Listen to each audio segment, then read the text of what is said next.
શ્રી ગુસાઈજી શ્રી સ્વામ્નેષ્ટકમાં આજ્ઞા કરે છે. રહસ્યમ શ્રી રાધેત ખીલ નિગમાનભીવ ધનમ નિગૂઢમ મધવાણી જપતુ સતતમ જાતુ ન પરમ. સર્વ વેદના નિગૂઢ ધન જેવું રહસ્ય શ્રી રાધા એમ મારી વારણી સતત જપ્યા કરો. કેટલું સરસ કીધું. સર્વ વેદના નિગૂઢ ધન જેવું, બધા વેદનું ભેગું કરેલું ધન, નિગૂઢ ધન જેવું રહસ્ય શ્રી રાધા એમ મારી વાણી સતત જપ્યા કરો. બીજું ક્યારેય નહીં. વ્યાસદાસજી કહે છે, પરમ ધન રાધા નામ આધાર, જાહી પિયા મુરલી મેં ટેરત સુમરત વારંવાર. વ્યાસદાસ કહે છે, પરમ ધન રાધા નામ.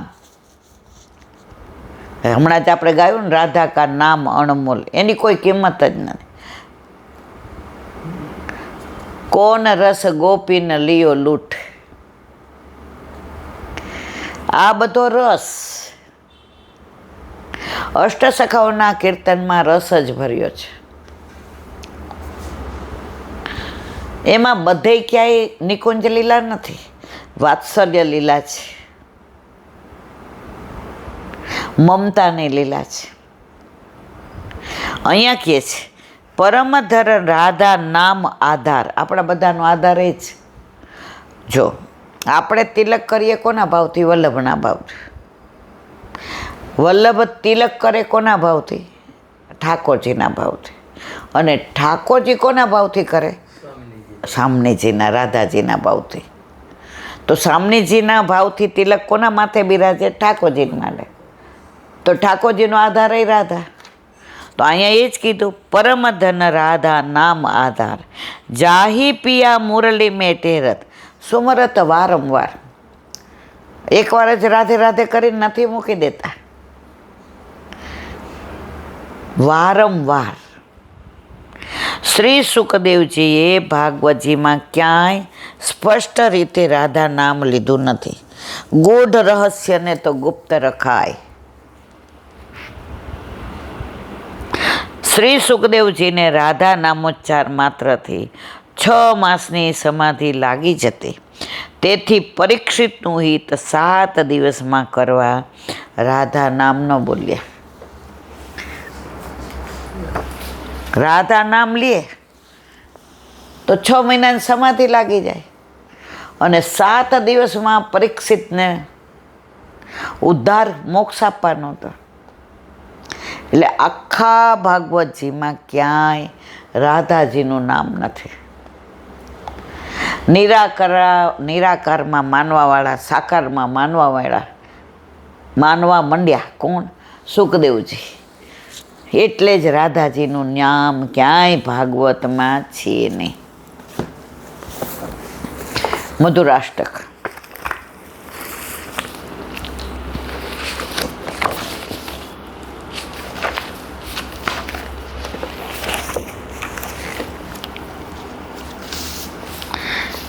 કાલે આપણે અહીંયા સુધી આવ્યા.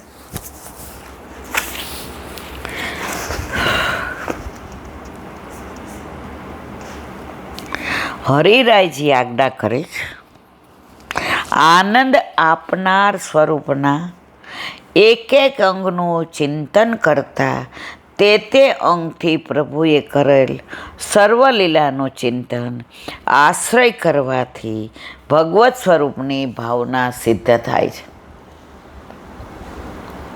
વલ્લભ સદુ પાંડેને ત્યાં આવ્યા, પધાર્યા 5 શિષ્યો સહિત. ઓટલા ઉપર બેઠા બહાર. સદુ પાંડેએ કહ્યું, સ્વામી કછું કહે કાંઈ લેશો? કૃષ્ણદાસ મેઘન કે સેવક કોઈ લે. સેવક સિવાય નથી લેતા. બધી બીના જાણી, જે આપણે બધા જાણીએ છીએ એટલે વિવરણ નથી કરતી. અને સવારે ઠાકોરજીને મળવા જેવા ગિરિરાજી ઉપર ચરણ ધર્યો. સામેથી ગિરિરાજ ગોવર્ધનનાથજી પણ. આ હા હા. અને વલ્લભના મુખારવિંદમાંથી અધરમ મધુરમ વદનમ મધુરમ નયનમ મધુરમ હસિતમ મધુરમ. તો અહીંયા કહે છે કે અધર મધુર કરીએ એની લીલા. વદન, શ્રીનાથજીનું વદન કમળ જોયું જેણે શ્રીનાથજીનું દયારામભાઈ. અરે અન્ય માર્ગીઓ એકવાર શ્રીનાથજી જઈ આવે ને, આજે જ સાંભળ્યું એ કે સેવા સ્મરણ સત્સંગ દવાની જેમ નહીં કરવાનું કે માંદા પડ્યા એટલે દવા લેવી પડે, હાજા થઈ ગયા એટલે બંધ. તો ઘણા એ કે એવા હોય ને તકલીફ પડે ને એટલે કે હાલો પૂનમ ભરી આવીએ, હાલો આ મનોરથ કરી દઈએ. તો આ દવા છે? આ તો જેમ શ્વાસ લેવો જરૂરી છે એમ સેવા સ્મરણ સત્સંગ જરૂરી છે. તો અહીંયા કહે છે ભગવત લીલાનો અનુભવ પ્રાપ્ત કરનાર ગોપીજનોએ પ્રભુના તે અંગોનું સ્મરણ કરીને તે અંગોની મધુરતા સ્વરૂપનું પરસ્પર વર્ણન કર્યું છે. એક ગોપીજનને પ્રભુના અધરનું, બીજાએ પ્રભુના મુખારવિંદનું, તો ત્રીજાએ પ્રભુના નેત્રનું વર્ણન કર્યું. આમ બધા ગોપીજનોએ પ્રભુના એક અંગની મધુરતા દર્શાવી છે. લીલાની આ અતિ ગુપ્ત વાત શ્રી આચાર્ય ચરણે મધુરાષ્ટક ગ્રંથમાં પ્રગટ કરે છે. આ અષ્ટકનો અર્થ સમજી તેનો પાઠ કરવાથી ભગવદ્ ભાવ, લીલા ભાવ તથા સ્વરૂપ ભાવના સિદ્ધ થઈ શકે છે. મધુરાષ્ટકના માધુર્યનો મધુર રસ અધિકાર વિના સરસ રીતે ચાખી ન શકાય. આ કેરી કહેવાય એ ઉનાળામાં જ ખવાય, ફ્રોઝન કરેલામાં ટેસ્ટ બગડી જાય. તો કેરી પાકી ગઈ છે તો જ એનો રસ, આ બધી ખબર હોય ને, મહાત્મા જ્ઞાનપૂર્વક સુદૃઢ સ્નેહ. મહાત્મા જ્ઞાન વિના તમને કોઈ વસ્તુ સમજાય જ નહીં.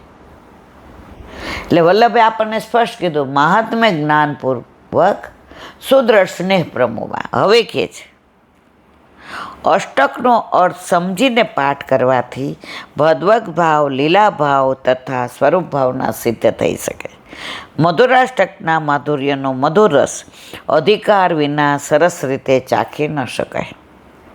શ્રી ગુસાઈજી પ્રભુચરણ આજ્ઞા કરે છે, જે ભગવાનના અનુગ્રહ રસથી સિંચાયેલા ન હોય, લૌકિક વિષયોમાંથી જે નિવૃત્ત ન થયા હોય એવા માલા તિલકધારી અહમન્ય વૈષ્ણવોએ ઉક્ત પ્રકારનું દિવ્ય સાહિત્ય જોવું ના જોઈએ. જેના મનમાં હજી વિષય છે, જેના મનમાં સંસાર છે, જેના અંદર હજી પ્રભુ પ્રત્યે નિષ્કામ પ્રેમ નથી, જે સંસારમાંથી નિવૃત્ત નથી થયા, એણે આવા માધુર્ય ભાવનું અનુગાહન કરવું ના જોઈએ, વાંચવું ના જોઈએ અને કહેવાવાળાએ કહેવું ન જોઈએ. આજે કોઈ પણ ગ્રંથ રસવાળો હોય એને ઉઘાડો ન કરાય. એ અધિકારી હોય એને જ એ જ વાંચી શકે. હજી આપણો અધિકાર નથી એટલે આપણે બાળ લીલાની વાતો કરીએ, વાત્સલ્ય લીલાની કરીએ, પણ માધુર્ય લીલાની વાતો આપણાથી થાય નહીં. બોલો વલ્લભાધીશ કી જય. દયારામભાઈના ચંદ્રાવલા 25મું ચંદ્રાવલું ચાલે છે.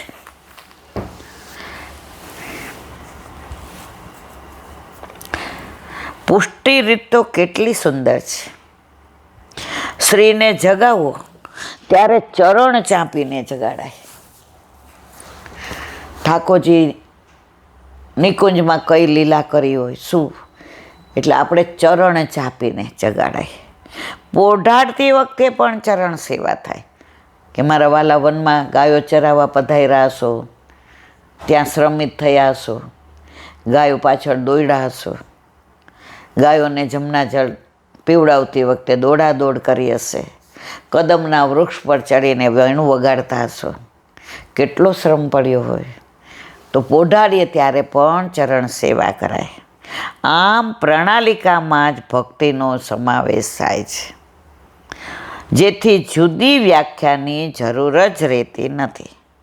ચરણ સેવા શ્રી સ્વામીજી પણ પ્રભુની કરે છે. ચરણ સેવાનું મહત્ત્વ સમજીને પ્રભુ સ્વતંત્ર છે, પણ ચરણારવિંદના ભક્તોને છોડવા સમર્થ નથી. આપણે બધા શ્રીનાથજી જઈએ તો હું કહી ઠોર લઈ આવ્યા. ઠોર એટલે સ્થાન. ઠાકોરજીના ચરણારવિંદમાં સ્થાન મળી ગયું. લક્ષ્મીજીને ઉરમાં અહીંયા, તોય નીચે પધાર્યા ચરણમાં, કે ચરણમાં હશો તો ક્યારેય છોડવાનું નથી. તો આપણને પ્રભુ ક્યારેય છોડવાના નથી. એકવાર શ્રી ઠાકોરજીએ શ્રી સ્વામીજીને કહ્યું કે પ્યારીજી, આપ જરા દર્પણ લઈને જુઓ, આપણે બેમાં કોનું મુખારવિંદ સુંદર છે. શ્રી સ્વામીજીએ ચતુરાઈથી જવાબ આપ્યો અને કહ્યું કે હવે આપ જ બતાવો. ત્યારે પ્રભુને હાર માનવી પડે. જ્યારે પ્રભુ સામની જ્યારે રહીમાં ને હોડ પડીને, ત્યારે પ્રભુ કે આ મારે જ હારવું પડે છે. તેરો મુખ નીકો કે મેરો મુખ પ્યારી, લે દર્પણ દેખો મૃગ નૈને, સાચી કહો વૃષભાન દુલારે. तुम हो नंद जी के छेल छबीले, हम है गुजरिया दासी तिहारे. तुम्हारे सिर पर मुकुट बिराजे, हमारे सिर पर तुम बनवारी. જુઓ, આપના સિર પર મુकुट બિરાજે તો અમારા સિર પર આપ. સામને જે આવું કહેતા હોય તો આપણા ઘરે આપણા માથે જો વલ્લભ પધરાવી દે ત્યાં શું કે તમારા માથે પધરાવું છું.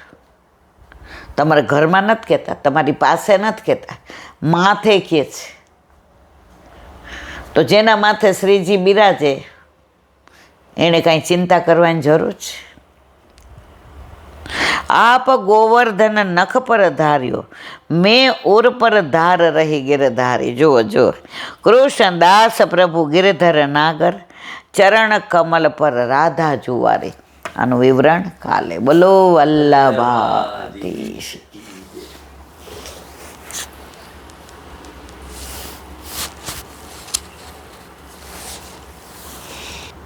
શ્રી વલ્લભાધીશ. સુબોધનીજીનું પાન વલ્લભ કરાવે તો થાય, આને સ્પર્શ કરવો આપણા બસની વાત નથી. કાલે આપણે પ્રથમ સ્કંદ સુબોધિનીજીનો ભાગ 3ને વિરામ આપ્યો. આજે પ્રથમ સ્કંદ સુબોધિનીજી ભાગ 4.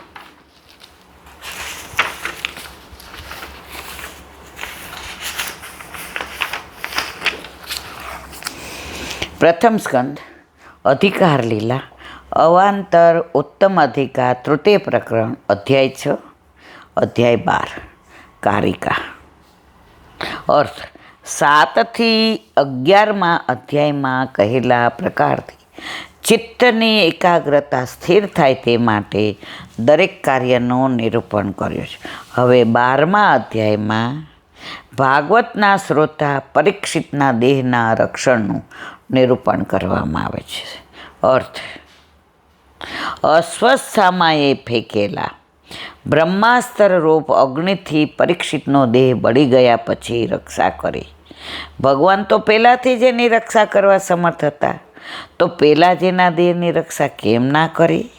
એવી શંકાનું સમાધાન કરતાં કહે છે, પંચાગ્નિમાં દેહ ઉત્પન્ન થાય છે ત્યારે શુદ્ધ થઈને જેમ વેદાંત જાણવામાં અધિકારી થાય છે, તેમ જ્ઞાન મુક્ત બ્રહ્માગ્નિમાં દેહ શુદ્ધ થયા પછી ભાગવત જ્ઞાનમાં અધિકાર થાય છે.